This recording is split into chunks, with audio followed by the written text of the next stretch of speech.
BrandonClarke, May 11th, 2026, Los Angeles.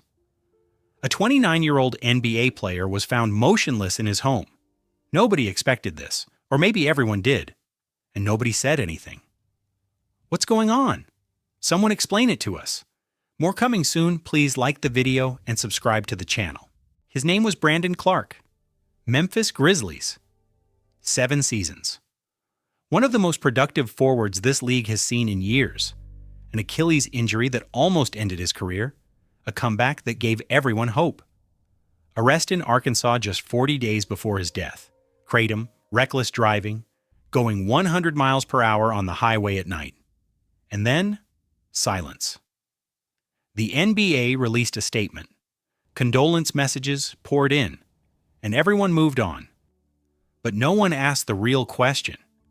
How did a 29-year-old NBA player get here? And what did the system miss or ignore in the process?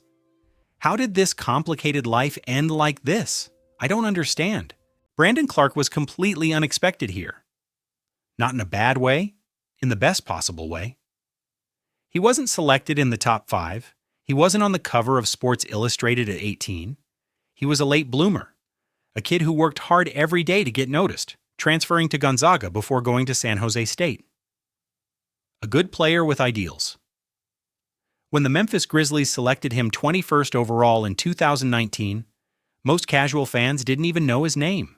And then he stepped onto the court, and everything changed. His rookie season statistics were incredible. 12.1 points, 5.1 rebounds, 69.4% field goal percentage, one of the highest in the entire league. No accident. Not a temporary success. Consistent, elite, undeniable efficiency. The kind of player that shows how smart the coaches were by putting him on the roster. If you watched the Grizzlies in those years and didn't respect BrandonClarke, you didn't pay attention, and honestly, leave A in the comments if you saw what he turned into before the injuries started. Because Memphis had something special. Point guard Ja Morant, Jaren Jackson Jr., who became a defensive beast, and BrandonClarke, the glue of the team, the energy, the guy who made tough games look easy. 3 young, ambitious players building something real in Memphis. Then came the Achilles tendon injury. If you followed the NBA long enough, you know what a torn Achilles tendon means. It's not just an injury, it's a before and after. A line drawn across a career. Some players come back. Some come back, but are never the same again. And some, the system moves on without them, regardless of whether they're ready or not. It was a very difficult situation. The Achilles tendon rupture happened in January 2023. If you know anything about NBA contracts, you know what that means for a player who isn't on a maximum contract. It doesn't matter how productive you are. It doesn't matter how important you are to the system. The house always wins. The clock starts ticking the moment you step onto the court. Memphis waited. To their credit, they gave him time. But the league doesn't stop for anyone. Rosters change. Priorities change. While the players behind you in the rankings continue to improve, you're in a rehabilitation center at 6 a.m. trying to remember what it was like to move without pain. And there's something nobody talks about when discussing NBA injuries: the mental dimension. Physical recovery is painful enough already. But the psychological weight of not knowing if you'll ever be the same player again? That's a different kind of damage. You're 26, 27 years old. You watch your teammates play. You watch your minutes being redistributed. You watch your contract situation get more complicated with every game you miss. And nobody in the building, not the coaches, not the management, not the training staff, is really equipped to deal with the effects this has on a person's mind. The NBA has made progress on mental health. Players are speaking up more openly than they used to. But speaking up and actually having a support system are two very different things. Because when the cameras are off and the locker room is empty, that player is still alone with whatever it is they're carrying. BrandonClarke kept coming back.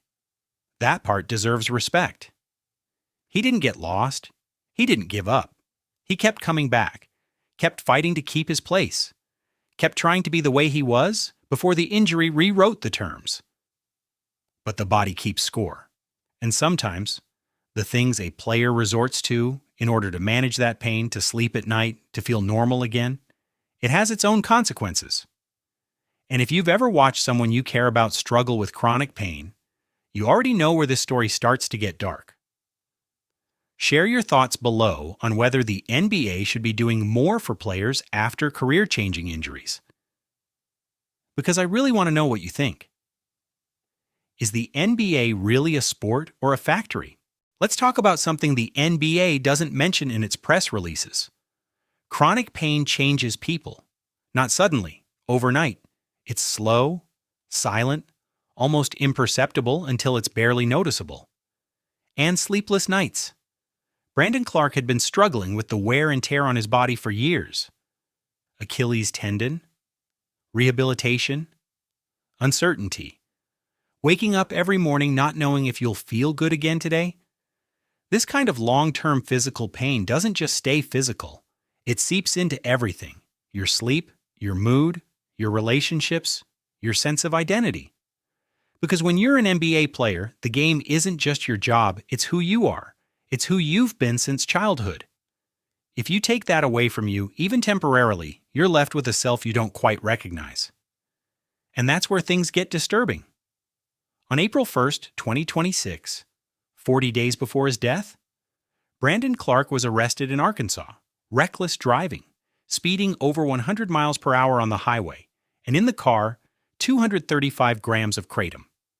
If you don't know what kratom is, it's a plant-based substance that functions as a pain reliever and mood stabilizer. It's legal in most states, barely. Tennessee was scheduled to ban it in July 2026. People use it to manage chronic pain, to be able to sleep, to reduce tension. It's not heroin, it's not fentanyl, but it's also not junk. And a 29-year-old NBA player driving around in his car at 100 miles per hour with that much kratom on it isn't an ordinary Tuesday. That's a person in distress. That's a signal. And the question nobody in the NBA world wants to answer directly is, who saw that signal and what did they do? The team was aware of the arrest. The league knew. The management company knew. And less than 6 weeks later, it was gone. If you think professional sports organizations need mandatory mental health intervention protocols, optional, not recommended, but mandatory, let me know in the comments. Because this conversation should have already taken place. Can everyone handle this? May 11th, 2026.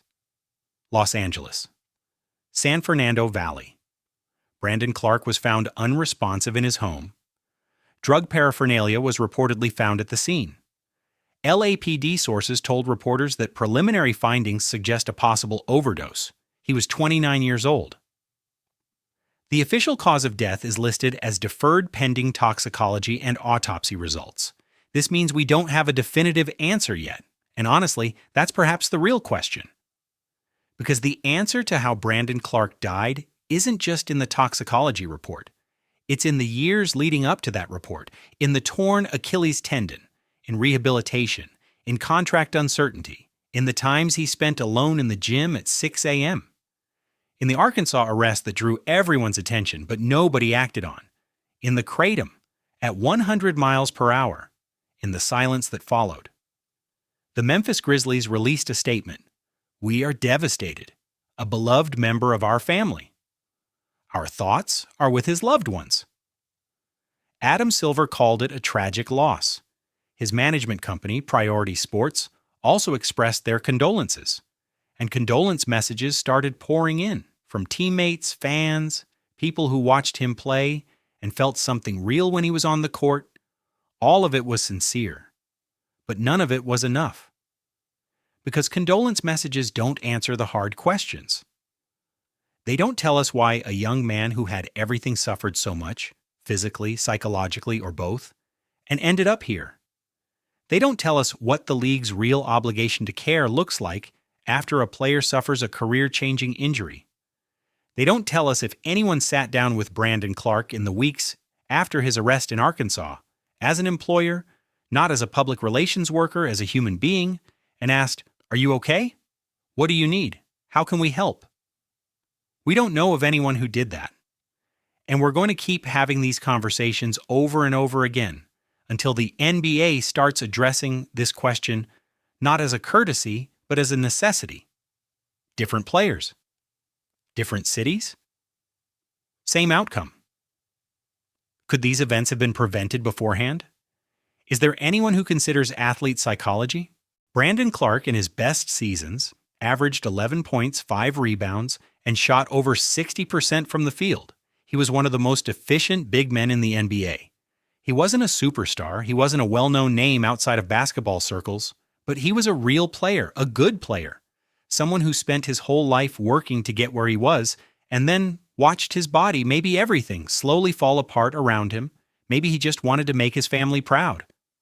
This video isn't about blaming. It's not about blaming Memphis, the league, or his agent. It's about a pattern where athletes reach crisis levels and the systems around them are designed to protect the brand, not the person. And that needs to change. If this video made you think, share it. Not for the algorithm, because someone in your life might need to hear that professional sports have a mental health issue that hasn't yet been solved. Subscribe if you're new.